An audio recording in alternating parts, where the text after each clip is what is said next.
నా పేరు గురుప్రసాద్. నేను ఇక్కడ public garden hotel own business చేస్తున్నా.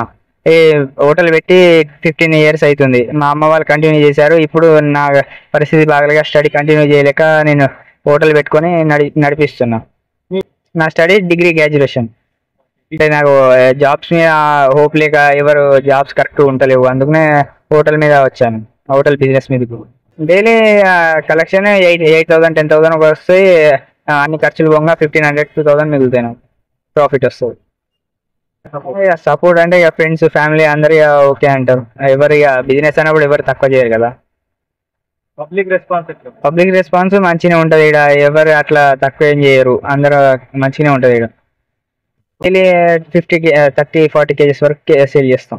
చికెన్ ఉంటుంది, బోట్ ఉంటుంది, వెజ్ ఉంటుంది, ఎగ్ రైస్ ఉంటుంది, అన్లిమిటెడ్ రైస్ పెడతాం. ప్రైవేట్ జాబ్స్ గవర్నమెంట్ జాబ్స్ నాకు ఏ హోప్స్ లేకపోయేసరికి బిజినెస్ పెట్టుకొని నడిపించుకుంటాం.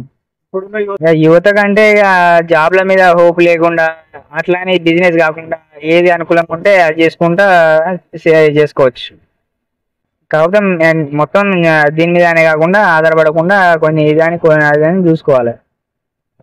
బిజినెస్ అంటే ఇక మన ఒకరి కిందికి పోకుండా మనల్ని ఎవరు ఇక ఇటు అటు పిలవకుండా మన ఓన్ బిజినెస్ గా చూసుకుంటే మనకే బెనిఫిట్ అని.